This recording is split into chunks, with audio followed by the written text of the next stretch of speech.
அமரர்க்கு முன் சென்று கப்பம் தவிர்க்கும் கலியே துயிலழாய் 33 அமரர்க்கு முன் சென்று கப்பம் தவிர்க்கும் கலியே துயிலழாய் 33 அமரர்க்கு முன் சென்று கப்பம் தவிர்க்கும் கலியே துயிலழாய் செப்பமுடையாய் திரளுடையாய்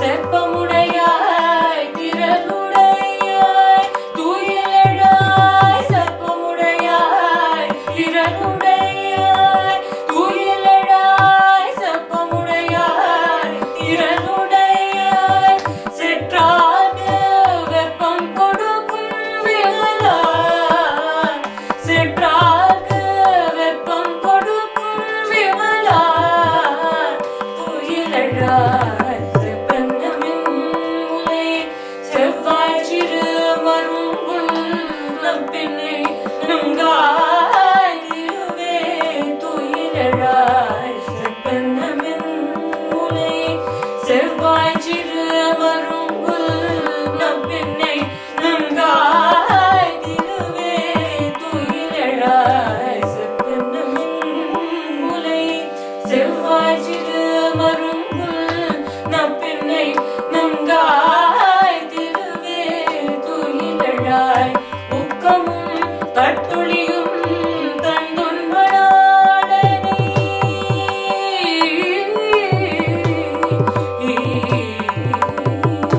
உக்கமும் தட்டுளியும் தந்துண்மணாடனை உக்கமும் தட்டுளியும் தந்துண்மணாடனை இப்போதையம்மை நீராடேலோயம்பாவாய் இப்போதையம்மை நீராடேலோயம்பாவாய் 33 அமரர்க்கு முன் சென்று கப்பம் தவிர்க்கும் கலியே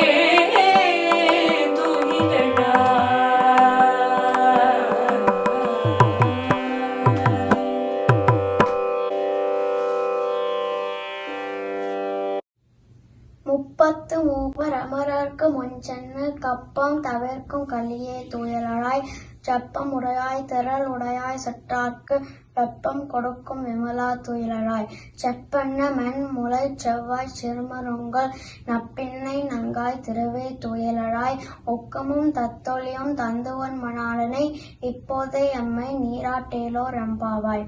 ஆண்டாள் திருவடிகளே சரணம்.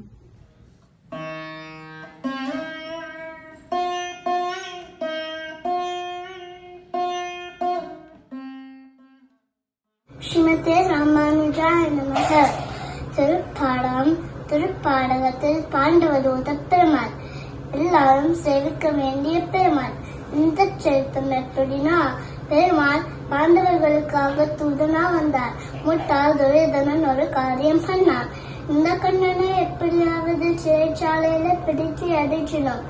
அப்பதான் ஒண்ணு நடக்காதுன்னு பெரிய பள்ளம் வெட்டினான். பள்ளம் வெட்டி அது மேலே ரத்தின கம்பளம் வைத்தான். அது மேலே ஒரு சிங்காசனம் போட்டான். கண்ணன் பாண்டவ தூதனா ஊர்ல ஒரு ராஜா போல வந்தார். எல்லாரும் திகழ்ச்சி போயிட்டாங்க. துரியோதனன் எந்த பெரிய சிங்காசனத்தில் உட்கார்ந்துக்கு கண்ணான்னு சொன்னான். கண்ணன், நான் ஒண்ணும் இல்லாதவன், ஏதோ தூதனா வந்திருக்கேன். அந்த மூலையில போதும், எனக்கு எதுக்கு சிங்காசனம் எல்லாம்? அப்படி எல்லாம் சொல்லக்கூடாது. இந்த உனக்காக போட்டிருக்கேன்னு சொன்னான். கண்ணன் வந்து உட்கார்ந்தார். அவர் தாங்காமல் நறுன்னு முடிஞ்சுதான். கண்ணன் நிலவரைக்கு போனார். கீழே பள்ளம் வெட்டி மல்லர்கள் வச்சு கண்ணன் சிறைப்பிடிக்கிறதுக்காக ஏற்பாடு பண்ணியிருந்தான் துரியோதனன். என்ன சிறைப்பிடிக்க என் திருவடி பக்தி கண்ணான்னு சொன்னான். நானே சிறப்பட்டிருப்பேன். என்ன பக்திங்களை கைத்தொழுதா கட்ட முடியும். இப்படி ஏற்பாடு பண்ணதால தன்னுடைய திருவேணி கிடுகிடந்து வளர்த்தார். திருவடி திருவடி பாலாத்துக்கு போச்சு, திருமுடி ஆகாசத்துக்கு போச்சு, கீழே இருக்கிற அத்தனை பேரையும் மறைத்தார். இப்படி சட்டம் முடிஞ்சது. இதுக்கப்புறம் பரீட்சித் பிள்ளை ஜனமேஜ மகாராஜா மகாபாரத கதையை வைசம்பாயனை கேட்டு இருக்கார். அவர் இந்த மாதிரி உங்க தாத்தா கதையை காப்பாத்த பண்ணாருன்னு வைசம்பாயனை சொல்லி இருக்காரு. அப்ப ஜனமேஜனுக்கு ஆசை, அந்த பாலாத்துக்கு இருந்து சேவிச்சு கண்ணனை எப்படி இருந்திருப்பாரோ, அதனாலே அடியனுக்கு சேவை சாதிக்கணும்னு கேட்க. அப்போதே திருப்பாடகத்துல பாண்டவ தூதனாய் அமர்ந்த திருக்கோலத்துல காட்சியல் அளித்ததால் பெருமாள் கோவில சேவிக்கும் போது நிறைவழியில் இருந்து சேவிக்கிற போலதான் இருக்கும். யமுனமூர்த்தி அருளாள பெருமாள் எம்பெருமானாரை ஜெயிச்சார் இராமானுஜர். அவர் இந்த ஊர்லதான் வாழ்ந்து வந்தார். அவருடைய திருவேணி எங்கதான் பிரதிஷ்ட பண்ணப்பட்டிருக்கு. பாண்டவதூத்த பெருமாள், பூதத்தாழ்வார், பேய் ஆழ்வார், திருமணிசை ஆழ்வார், திருமங்கை ஆழ்வார் ஆகிய 4 ஆழ்வார்களாலே பாடப்பெற்றவர்.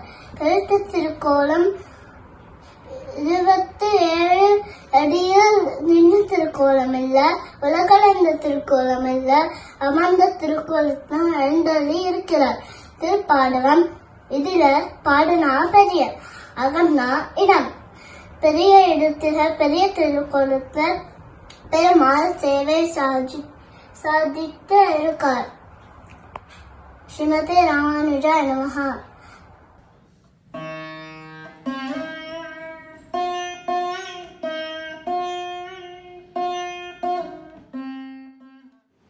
ஆழ்வார்கள் வாழிய அருளிச் செயல் வாழி, தாழ்வாதுமேல் குறவர்தாம் வாழி, ஏழ்பாறு முய்ய அவர்கள் உரைத்தவைகள் தாம் வாழி, செய்யமறை தன்னுடனே சேர்ந்து. ஆண்டாள் அருளிய திருப்பாவையில நம்ம இன்னைக்கு 20வது பாசுரத்தை அனுபவிக்க இருக்கிறோம்.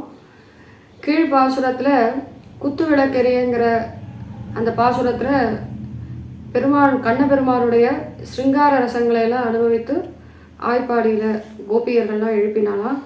இந்த 20வது பாசுரத்துல பகவானுடைய பெருமிடுக்கு, அந்த கம்பீரம், வீரம், சௌரிய, வீர, இந்த பராக்கிரமங்களை எல்லாம் குறித்து அதை குறித்து பாராட்டி பெருமாளை வாழ்த்தி இந்த பாசுரத்தை பாடுறார்.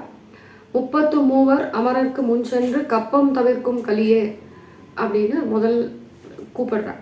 33 அப்படின்னா என்ன அப்படின்னா, ஒரு சில விளக்கங்கள்லாம் ரொம்ப அதி அற்புதமாக ஆச்சாரியர்கள்லாம் நமக்கு அருளி செய்திருக்கிறார்கள்.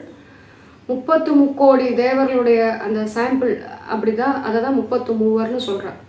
33 யார் யாருன்னா அஷ்டவசுக்கள், ஏகாதச ருத்ரர்கள், துவாதச ஆதித்யர்கள், அஸ்வினி குமாரர்கள். இதில் 3 வகைப்பட்ட அமரர்கள், 3 வகைப்பட்ட பக்தியை பற்றி சொல்கிறார். பரபக்தி, பரஜானம், பரமபக்தி, இந்த 3 வகைப்பட்ட பக்தியையும், அக்ஞர், ஞானாதிகர், பக்தி பரவசங்கிற 3 விதமான அமரர்களையும் இந்த பாசுரத்தில் கூறப்பட்டிருக்குன்னு ஸ்ரீவச்சன பூஷணத்தில் பிள்ளைலோகாச்சாரிய சுவாமி அந்த சூத்திரத்தில் ரொம்ப விளக்கமாக சொல்லியிருக்கார். அதுவும் இல்லாமல் அமரர்கள் அப்படின்னா சாவில்லாதவர்கள், மரணம் இல்லாதவர்கள்னு அர்த்தம். ஒருவன் கல்வி கற்கும் பொழுதோ பொருள் ஈட்டும் பொழுதோ தன்னை சாவில்லாதவனாக நினச்சிக்கணும். ஆக அந்த மாதிரியான ஒரு உற்சாகத்தோடு தான் கல்வி கற்கும் பொழுதும் பொருள் ஈட்டும் பொழுதும் நினைக்க வேண்டும். ஆக பகவான் விஷயத்தில் இதை எப்படி சொல்கிறா அப்படின்னா, அவனுக்கு கைங்கரியங்கள் செய்வதில் உற்சாகமாகும், அவனை பற்றி அறிந்து கொள்ள வேண்டிய விஷயங்களில் மிகவும் நாட்டத்தோடையும் இருக்கும் பொழுதும் தன்னை அமரராக பாவிக்க வேண்டும். அப்படிப்பட்டவர்களுக்கு ஆச்சாரியர்களும் அதே போல இருந்து அர்த்த விசேஷங்களை சாதிக்கிறார்கள்னு சொல்கிறார். பாசுரத்தோட சுவாபதேசார்த்தமாக இது ஒரு பக்கம் இருந்தாலும், இன்னொரு பக்கம் 33 ஆய்ப்பாடியில் இருக்கிற கோபிகைகள்லாம் கண்ணபெருமானை பார்த்து கேட்குறா, 33 கோடி தேவர்கள்னு சொல்லியிருக்கேன், அப்படி 33 கோடி தேவர்கள்னு அவளெல்லாம் தங்களுக்கு ஆபத்துன்னு காப்பாத்து அப்படின்னு உன்னை கேட்கும்போது தான் நீ காப்பாற்றுவையா? இங்கே இருக்கிற ஆய்ப்பாடிகள் 5 லட்சம் குடி 5 லட்சம் பேர் தான் இருக்கோம், எண்ணிக்கை கம்மியாக இருக்குது, அதனால் எங்களை காப்பாற்ற மாட்டியா அப்படின்னு கேட்குறாளாம். அதே போல் 33 அமரர்னா அவர்கள்லாம் தேவர்கள், ஆண்கள், அதே போல் பெருமிடுக்கை உடையவர்கள். நாங்கள்லாம் பெண்கள், அபலைகள், பலசாலியே கிடையாது, மிடுக்கும் கிடையாது.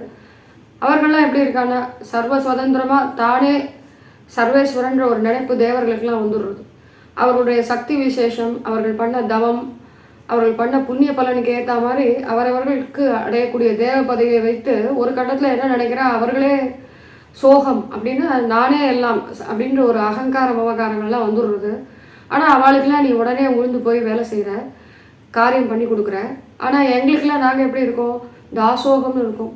நீயே உபாயமாகவும் நீயே உபேயமாகவும் உனக்கு நாங்கள் அடிமைகள் அப்படிங்கிற எண்ணத்தோட ஆசையாக வந்து உங்ககிட்ட நாங்கள் உன் காரியத்தை உனக்கு உன் திருவுள்ள வகுப்புக்காக நான் கைங்கரியங்கள்லாம் கேட்குறோமே, அதை நீ செய்து கொடுக்க மாட்டாயா?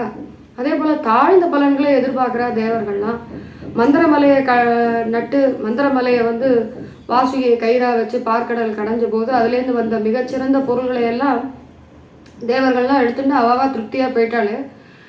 ஆனால் அவர்கள் வந்து உன்னை பற்றி உன்னையே அடையணும்னு நினச்சாலும் உன்னை வந்து உன் திருமேனிக்கு நோவு வருமே, நீ கீழே போய் முதுகில் ஆமையாக தாங்கின்னு இருக்கே, உன் திருமேனி நோவு விடுமேன்னு நினச்சாலா? அந்த மாதிரி பண்ணலையே. நாங்கள்லாம் எப்படி இருக்கோம், உன் சேவடி செவ்வி திருக்காப்பு உனக்கு என்ன ஆபத்து வருமோ, உன் திருமேனிக்கு எந்த ரட்சணமும் எல்லா ரட்சணமும் பண்ணணுமே, ஆபத்து வரக்கூடாதுன்னு நாங்கள் பல்லாண்டு சேவிச்சு காப்பு பண்ணுறோம். ஆனால் தேவர்கள்லாம் எப்படி இருக்கா, அவர்கள்லாம் தனக்கு வேணுங்கிற காரியம் நடக்கும்பொழுது உங்ககிட்ட வந்து பிரார்த்திக்கிறா. தன்னுடைய உயிருக்கோ பதவிக்கோ ஆபத்து வரும்பொழுது உங்ககிட்ட காலை பிடிச்சிக்கிறா. தங்களுடைய காரியம் முடிஞ்ச உடனே அவர்கள் உன்னை கவனிக்காமல் விடுறா. அதாவது காலை பிடிக்கிறா, அதுக்கப்புறம் வேண்டாங்கும் போது காரியம் முடிஞ்சால் கழுத்தை பிடிக்கிறான்னு சொல்லுவாங்க. ஜீவன கிரகனே நம்ராகா கிரகித்வா யுவத்தாகான்னு சாஸ்திர பிரமாணத்தை சொல்கிறார். இதையே ஆழ்வாரும் திருமங்கை ஆழ்வார் தன்னுடைய நரையூர் பாசுரத்தில் ஆரம்பத்தில் சாதிக்கிறார். கட்டேறு நீள்சோலை காண்டவத்தை தீமூட்டி விட்டானை மெய்யம் அமர்ந்த பெருமானை மட்டேறு கற்பகத்தை வானவர்கா மாதர்கா வந்துவரை நட்டானை நாடி நரையூரில் கண்டேனேன்னு ஆழ்வார் சாதிக்கிறார். இதை எதுக்கு சொல்ல வர்றாருன்னா, தேவர்கள் வந்து தங்களுடைய காரியத்திற்காக மட்டும் பெருமாளை அவரை அடைய வேண்டியது, அவனை ஒரு சாதனமாக ஒரு கருவியாக உபயோகப்படுத்திட்டு அதுக்கப்புறம் அவனை கவனிக்காமையோ இல்லை அவமரியாதையோ பண்ணுறதுங்கிறது ஒரு சுபாவம். இதை சொல்கிறதுக்கு ஒரு சரித்திரம் சொல்கிறார். ஒரு அசுர போரில் இந்திரனுக்கு வந்து கண்ணபிரான் கிட்ட போய் ஒரு உதவியை கேட்குறார், நீயே வந்து எனக்கு சகாயம் பண்ணி கொடுத்து இந்த அசுரனை வென்றணும்னு. உடனே பெருமாளும் அந்த அசுரனை வதம் செய்து முடித்து கொடுத்து இந்திரனுக்கு வெற்றியை வாங்கி தரார். இந்திரனுடைய அரண்மனைக்கு சத்யபாமாவும் கண்ணபிராமும் போரும் வச்சு இந்திராணி மணித்தாத பூவை தலையில சூட்டினா. சத்யமா வந்து இந்த பூ அழகா இருக்கே, எனக்கு இந்த ஒரு பூ தர முடியும் கேட்கும்பொழுது இந்திராணி சொல்றா, இதெல்லாம் தேவர்கள் சூடக்கூடிய இதெல்லாம் எங்களால் சூடிய தகுதி இருக்கு, உங்களுக்கு உங்களை மாதிரி சாதாரண மனுஷர்களுக்கெல்லாம் இதை சூடக்கூடிய தகுதி இல்லை, அது ஆசைப்பட்டேன் சொல்றாளாம். அதாவது தன் உயிருக்கோ தன் பதவிக்கோ ஆபத்து வந்த இந்திரனுக்கு அசுரனையே முடித்து கொடுத்த கிருஷ்ணனுக்கு ஒரு சாதாரண பாரிஜாத பூவை கொடுக்கும்போது மட்டும் மீண்டும் அந்த செருக்கு தலையெடுத்து அவர்கள் இந்த மாதிரி பேசக்கூடியவர்கள். இதெல்லாம் அவர்கள் தேவர்களுடைய சுபாவமாக இருக்குது. ஆனால் நாங்கள்லாம் எப்படி இருக்கோம், உன்னையே சாத்தியமாக அடைய வேண்டிய இறுதி பலனாக நாங்கள் நினைத்துட்டு இருக்கோமே, எங்களுக்கு நீ காரியம் செய்யக்கூடாதா அப்படின்னு பலவிதமாக இந்த 33 மிகச்சிறந்த சாஸ்திரோத்தமான விஷயங்கள் எல்லாம் இதில் அடக்கி இருக்கிறார்கள். முன் சென்று கப்பம் தவிர்க்கும் கலியேன்னு சொல்கிற இடத்துல முன் அப்படின்னா இடம் முன் காலம் முன்னு 2ஆக பிரிக்கிறான். பகவான் தன்னுடைய அடியவர்களுக்கு ஆபத்து நேரும் போது அந்த இடத்துல முன்னாடியே போய் நின்று காப்பாற்றுறான். அதே போல் காலம், அந்த காலம் நேருவதற்கு ஆபத்து வரக்கூடிய காலத்துக்கு முன்னாடியே போய் காப்பாற்றுறோம். இந்த இடத்துல இடம் முன் அப்படின்ற இடத்துல என்ன சொல்கிறான்னா, போர்னு வந்துடுத்துன்னா அந்த இடத்துல முன்னாடி நிற்கணும் அப்படின்னு சொன்னால் நிறைய பேர் தயங்கி பின்னாடி அணிக்கு போயிடுவா. ஸோ முன்னாடி நின்று அழகிறது வீரமாக சண்டைங்கிறது வந்து தயங்கி தான் செய்வார்கள். ஆனால் பகவான் தன்னுடைய பாண்டவர்கள் விஷயத்தை எடுத்து பிரதி அதை நடக்கணுங்கிறதுக்கு என்ன பண்ணார்னா, முன்னாடி வந்து நின்னார் இல்லையா. பட்டலர்விய கோல்கையில் கொண்டு பார்த்தன் தன் தேர் முன் நின்னானைனர். அதனால் அது அங்கே எதிரணியிலேருந்து வரக்கூடிய பீஷ்மர் துரோணர் போன்ற மகா வீரர்களுடைய அம்பெல்லாம் தன் மேலே தாங்கி கொண்டு தன்னுடைய அடியவர்களை காப்பாற்றினார் அதில் இடம் முன் அந்த இடத்துல சொல்கிறார். காலம் முன்னா ஆபத்து நேர காலத்துக்கு முன்னாடியே அங்கே போய் அவரை காப்பாற்றுறார், அடியவர்களை காப்பாற்றுறாருன்னு. இங்கே எங்கே பண்ணார் அந்த மாதிரி? பிரகலாதன்லாம் வந்து இரண்யன் வந்து பல இடத்துல ஆபத்து அவனுக்கு உண்டு பண்ணுறச்சே அங்கெல்லாம் வந்து ஆபத்து நேர்ந்தப்பறம் தானே காப்பாற்றினான். திரௌபதி வந்து சங்கு சக்கர கதாபாணி துவாரகா நிலையா அச்சுதான்னு கூப்பிட்டப்புறம் தானே புடவை சுரந்தது. கஜேந்திர ஆழ்வான் ஆதி மூலமேனு கூப்பிட்டப்புறம் ஆபத்து வந்தப்புறம் தானே பகவான் கூப்பிட்டு வந்து பண்ணார். அப்படிலாம் சொல்லலாமா? அப்படி தானே இருக்குது அப்படின்னா அது மாதிரி கிடையாது. திருமாலை வியாக்கியானத்தில் தொண்டரடி பொடியாளர் அழகாக சாதித்தார். என்னென்னா, நம்ம பண்ண பாவத்துக்கெல்லாம் தினப்படியே நமக்கு அடையக்கூடிய பாவ பலனுக்கு நம்ம அனுபவிக்கக்கூடிய துக்கங்கள்லாம் இருக்கு. அது க்ஷணம் க்ஷணம் நமக்கு வந்து மரணமோ ஆபத்தோ வர வேண்டிய ஒன்று. பகவான் தன்னுடைய கிருபையினால் மட்டுமே அதெல்லாம் தவிர்த்து நமக்கு இன்னைக்கு வரைக்கும் நம்ம நல்லா இருக்கோம்ன்ற காரணம் என்னன்னால், ஏதோ புண்ணியத்தோட பலனா நம்ம இங்கே நல்லா இல்லை. புண்ணிய பலம் அதோட பலத்தினால நம்ம கிடையாது, பகவானுடைய கிருபா பலத்தினால்தான் நம்ம இன்னி வரைக்கும் நம்ம நல்லா இருக்கும். அதுதான் சொல்கிறார், மேரு மந்திர மாத்ரோபி ராசிகி பாபஸ்ய கர்மனாக கேசவம் வைத்தியமாசாத்திய துர்வியாதிரிவ நஷ்யதி. ஒரு சிறந்த மருத்துவனை அணுகும்பொழுது எப்படி எப்பேற்பட்ட கொடுமையான வியாதியும் அணுகுமோ, மேரு மந்திர மலை போல நான் சேர்த்து வச்சிருக்கிற பெரிய பாவங்கள் கேசவன் என்ற ஒரு மிகச்சிறந்த வைத்தியனை அடைவதன் மூலம் அதெல்லாம் நசிந்து விடுகிறது அப்படின்னு பிரமாணம் எடுத்து காட்டியிருக்கான். அதே போல் கப்பம் தவிர்க்கும் கலியேன்னு கூப்பிடுற இடத்துல கப்பம் என்பது கம்பம் அப்படிங்கிற சமஸ்கிருத சொல்லாவும் எடுத்துக்கலாம், தமிழ் வார்த்தையாக எடுத்துக்கும்போது கப்பம்னு எடுத்துக்கலாம். கம்பம்னா நடுக்கம்னு அர்த்தம் சமஸ்கிருதத்தில். என்ன நடுக்கம் அப்படின்னா, ஒரு அசுரர்கள் மூலமோ இல்லை எதிரிகள் மூலமாவோ அடியவர்களுக்கு ஏதாவது துன்பம் நேரும் பொழுது அந்த இடத்துல போய் அந்த அந்த நடுக்கத்தை தவிர்த்து கொடுப்பவன், தீர்த்து வைப்பவன் பகவான். கஞ்சன் கடியன் கரவெட்டு நாளின் என் கைவலத்தாதும் இல்லை அப்படின்னு யசோத பிராட்டி கையை பிசைகிறானாம். கம்சன் ரொம்ப பொல்லாதவன். திருவாய்ப்பாடியில் இருக்கிற அத்தனை கோபிமார்களும் இந்த கம்சன் விஷயத்தில் ரொம்ப பயந்து கிடக்கிறார்கள். அப்போ வந்து என்ன சொல்கிறா, இன்னும் 8 நாளில் நான் கம்சனுக்கு வந்து கப்பம் கட்டணுமே, அவன் வந்து ரொம்ப பொல்லாதவனாச்சே, இன்னும் என் கையில் ஒன்றுமே இல்லையே கப்பம் கட்டுறதுக்குன்னு சொல்லும்பொழுது பகவான் கம்சனை முடித்து கொடுத்து அந்த கப்பம் கட்டுவதை தவிர்த்து கொடுத்தான் அப்படின்னு அந்த இடத்துல அவளுடைய நடுக்கத்தை போக்கினான்னு சொல்கிறார். கப்பம் கட்டுறதுங்கிறது தமிழ் வார்த்தையாகவும் எடுத்துட்டா ஜெயித்தவர்களுக்கு தோற்றவர்கள் கப்பம் கட்டுறதுங்கிறது மிக பழமையான காலத்துலேயும் தொன்று தொட்டு வர்றது. அப்படி எடுத்துட்டாலும் கப்பங்கிற வார்த்தை வந்து ஒரு தொகையாவோ ஒரு மானியமாவோ அந்த மாதிரி சொல்லலாம். கம்பம்ங்கிறது சொன்னால் நடுக்கத்தை தீர்த்து கொடுத்தவன்னு சொல்லலாம். கப்பம் தவிர்க்கும் கலியே துயிலாய் செப்பமுடையாய் திரளுடையாய். பகவானுடைய வீரதீர பராக்கிரமங்களை கொண்டாடுறது ஒரு பக்கம், அடுத்தது பல கல்யாண குணங்களில் பகவானுக்கு ஒன்று இருக்கிறது ஆர்ஜவம். ஆர்ஜவம்னு தமிழில் செப்பம் செம்மைன்னு அர்த்தம். ராமாவதாரத்தில் சொல்லும்பொழுது ராமோ த்வீனாபி பாஷத்தை, 2வது வார்த்தை பேசி அறியாதவன் பகவான் அப்படிங்கும் பொழுது தன்னுடைய அடியவர்கள்னு ஒருத்தர் யாராவது வந்து சரணம்னு தன் திருவடியை அடைந்தால் அவளை ஒரு காலம் நான் கைவிட மாட்டேன், இது என்னுடைய விரதம் அப்படின்னு பகவான் அங்கே சத்திய சங்கல்பனான பகவான் சொல்லியிருக்கார். இந்த இடத்துல இந்த வார்த்தைக்கு நம்மளுடைய ஆச்சாரியர்களுடைய பெருமைகள் எல்லாம் இந்த இடத்துல பெருமையாக வியாக்கியானங்கள் சொல்லியிருக்கார். என்னென்னா, மனசன்யத்து வச்சசன்யத்து கர்மண்யத்து துராத்மனாக, மனசேக்கம் வச்சசேக்கம் கர்மண்யேக்கம் மமனாக. நம்மளுடைய ஆச்சாரியர்கள்லாம் இப்படி இருக்கா, சொல் செயல் நினைவு ஒரேயாக இருப்பவன் எவனோ அவனே மகாக்கள். அப்பேற்பல்னா நம்முடைய ஆச்சார்கள். முன்மொழிந்தாமல் கேள் பின்னு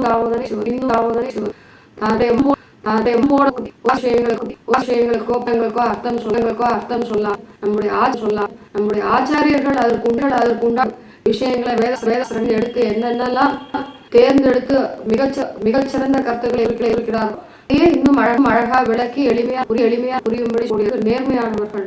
திரளுடையவர்கள்னா என்னன்னா, இத்தனை பெரிய வாதிகள் வந்து நம்ம மதத்தை வந்து இல்லைன்னு செய்யும்படியாக சொன்னாலும், சித்தாந்தத்துல பெரிய பெரிய சந்தேகங்களை கிளப்பி கலக்கம் ஊட்டும்படி செய்தாலும் அதையெல்லாம் அனாயாசங்களை வென்று இந்த சித்தாந்தத்தை நாட்டி கொடுத்து பகவானே பரம்பொருள்னு நிலைநாட்டியவர்கள். அப்பேற்பட்ட நேர்மையை உடையவர்கள்னு செப்பமுடையாய் திரளுடையாய்ங்கிறார். செற்றார்க்கு வெப்பம் கொடுக்கும் விமலா. பகவான் வந்து என்ன சொல்றார், அடியவர்களுக்கு பயஜுரத்தை உண்டு பண்ணுபவனே அப்படின்னு கூப்பிடுறான். அடியவர்களுடைய விரோதிகள்லாம் இங்க யாரு, பகவானுக்கு விரோதின்னு யாராவது ஒன்று உண்டா? பகவானுக்கு நேர்ங்கிறது யாருமே கிடையாது. அவருடைய அடிக்கு யாராவது விரோதின்னு இருந்தா பகவானுக்கும் விரோதி. இதை எங்க பார்க்கலாம்னா, மகாபாரதத்துல துரியோதனன் கண்ணபெருமானை தான் பக்கமா எப்படியாவது ஒரு ஜால வார்த்தையெல்லாம் பேசி தான் பக்கமா அழைச்சுட்டு ஒரு திட்டம் தீட்டுறான். அதனால பெரிய விருந்துக்கு ஏற்பாடு பண்ணி கண்ணபெருமானை கூப்பிடுறான். அப்ப கூப்பிடும் பொழுது பெருமாள் நான் வரமாட்டேன், நான் இங்க சாப்பிடலங்கிற விஷயத்தா போக்தம் விஷயம்தா போய் பாண்டி பிராணாகி பாண்டவாகங்கிற வீட்டுல சாப்பிட வரமாட்டேங்கிறான்னு துரியோதனன் கேட்டு, பாண்டவர்களுடைய பிராணன் அந்த அளவு பிரியமானவர்கள். முதல்ல துவேஷிக்கிறவா வீட்டுல நம்ம சாப்பிடக்கூடாது, நீ பாண்டவர் துவேஷிக்க, அதனால நீ அவர்கள் திருவா இருக்கப்படி எனக்கும் நீ இருக்க, அதனால நான் சாப்பிட மாட்டேன்னு சொல்றான். இதுல தெரியறதுவான் ஆஸ்ரித பக்ஷபாதி. தன்னுடைய அடியவர்கள்னு யாராவது வந்தா அவர்கள் பக்கத்துல அவர்களுடைய நன்மை துன்பம் எதுவா இருந்தாலும் அது தனக்காகவே அதை ஏற்றுக்கொண்டு செய்யக்கூடிய அளவுக்கு அவன் அவ்வளவு சௌலபியனாக தன்னை வைத்துக் கொண்டிருக்கிறான்ங்கிறத இங்க கொண்டாடுறா. செற்றார்க்கு வெப்பம் கொடுக்கும் விமலா செப்பென்ன மென்முலை செவ்வாய் சிறுமருங்குள்னு இங்க நப்பிள்ளை பிராட்டியோட அவயவ சௌந்தரியங்கள் எல்லாம் இங்க விவரிக்கிறார். சிறுத்த இடை பவளம் போன்ற இதழ், இவ்வளவு அழகான ஒரு நீலா நப்பிண்ணை பிராட்டியை சொல்ற எதுக்கு இங்க சொல்லணும் அப்படின்னு விசாரம் பண்றா. அதுல ஸ்ரீவச்சன பூஷணம்ங்கிற அந்த சூத்திரத்துல இருந்து எடுக்கும்போது சொல்றா, சேத்தனர்கள் பகவானை பார்க்காம தானே சர்வ சுதந்திரனா இருந்துட்டு பாபங்களை எல்லாம் சேர்த்து வச்சுட்டு அதுக்கு உண்டான துக்க மூட்டையெல்லாம் அனுபவித்துட்டு பல பிறவிகள் எடுத்து இப்படியே கழிச்சுட்டு இருக்கான். பகவானும் என்ன பண்றான், இவன் சாஸ்திர மரியாதையை மீறி இப்படியே நடந்துட்டு இருக்கான், அவனுக்கும் இதே போலயே துக்கத்துக்கு பாவத்துக்கு உண்டான பலனையே கொடுத்துன்னு உட்காந்துருக்கார். ஆக பிராட்டி என்ன பண்றா, கருணையே வடிவெடுத்தவள் பகவானுடைய கருணையை கிளப்புவதற்காக சொல்றா, இந்த பகவான் பாவ கணக்கு பார்க்காத அடைந்தால் எப்பங்களை கவனிக்காமல் அவன் கருணையோட ஏத்துண்டு திருவடியில ஏத்துக்கணும்னு பிரார்த்திக்கிறார். அதே பகவான் விஷயத்திலையும் அடிக்கிட்ட வரும்போது நீ அவன்கிட்ட பெருமாளே பரம்பொருள், அவன் திருவடியை இறையணும் அப்படின்னு சொல்லி நல்ல விஷயங்கள்லாம் பண்றா. ஆக இந்த ரெண்டு விஷயம் என்னன்னா, உபதேசம் சொல்லி பாக்குறா ரெண்டு பேருக்கும். இந்த இடத்துல பகவானுக்கும் சொல்றா, இந்த இடத்துல நம்மை போன்ற ஜீவாத்மாக்களுக்கும். ரெண்டு பேருமே உலகத்தால் மீளாத போது ஈஸ்வரனை தன் அழகாலே திருத்தும், சேத்தனனை தன் அருளாலே திருத்தும். அப்படியும் உபதேசம் பண்ணியும் பகவான் இல்ல அவனுக்கு நான் கொடுத்த சாஸ்திர மரியாதை பிரகாரம் அவனுக்கு உண்டான இந்த பாப கர்மங்கள் எல்லாம் அனுபவிக்கதான் செய்யணும்னு சொல்லும் பொழுது தன்னுடைய அழகை காட்டி அவனை குளிர வைத்து அவனுக்கு அதன் மூலமா நம்ம பக்கமா திருப்பி அனுகிரகம் பண்ண வைக்கிறாள். அதே போல நம்ம எப்படியா இருந்தாலும் திருந்தலை அப்படிங்கும் பொழுது தன்னுடைய கருணை மூலமா தன்னுடைய அருளாலே நம்ம இந்த சேத்தனை திருத்துறாளாம். அதுக்காகத்தான் இந்த அவயவ சௌந்தரியங்களுடைய பிரஸ்தாவமே இந்த வரியில சொல்லியிருக்கா. அதற்காகத்தான் இந்த திவ்ய தம்பதிகளின் அழகோ வடிவோ கல்யாண குணங்களோ அத்தனையும் நம் பொருட்டு தான். உக்கமும் தட்டொழியும் தந்துன் மணாளனர். பகவத் சந்நிதியிலும் பாகவத சந்நிதியிலும் நம்மளுடைய பிரார்த்தனை என்னவா இருக்கணும் அப்படின்னா, எப்பொழுதுமே கைங்கரியம் தான் நம்மளுடைய இறுதி பலனா இருக்கணும். கேட்டு பிரார்த்திக்க வேண்டியது பகவான் கிட்ட என்னதுனால் வேற எந்த தாழ்ந்த பலன்களையும் எதிர்பார்க்க கூடாது. அவனுக்கு செய்ய வேண்டிய கைங்கரியங்கள், அவன் அடியார் பொருட்டு செய்ய வேண்டிய கைங்கரியங்களை தான் கேட்டு பிரார்த்திக்கணும். அதற்கு கைங்கரியம் செய்யணும்னா போருமா, அதுக்கு உண்டான கருவிகள்லாம் வேணுமே. அதை சொல்றதுக்காக தான் சூச்சகமா உக்கமும் தட்டொழியும் சொல்றார். உக்கமும்னா விசிறி, தட்டொழினா கண்ணாடி.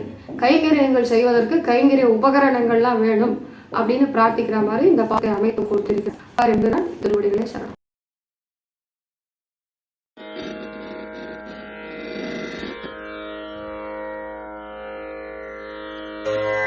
श्री विष्णु चित्त कुलनंदन कल्पवल्ली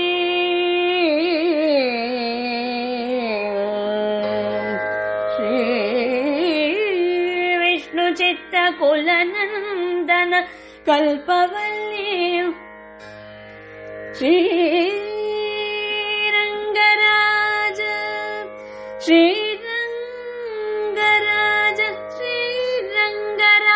हरिचंदन योग दृश्या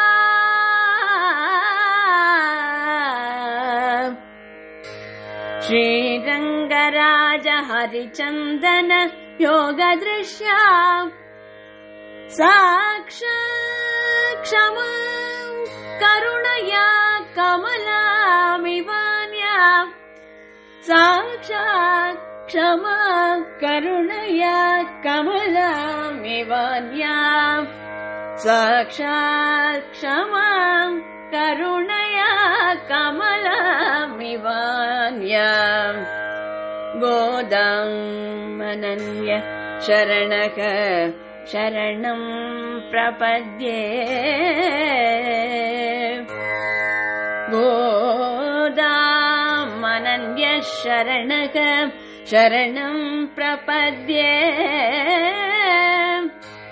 गोदा अनन्य शरणः शरणं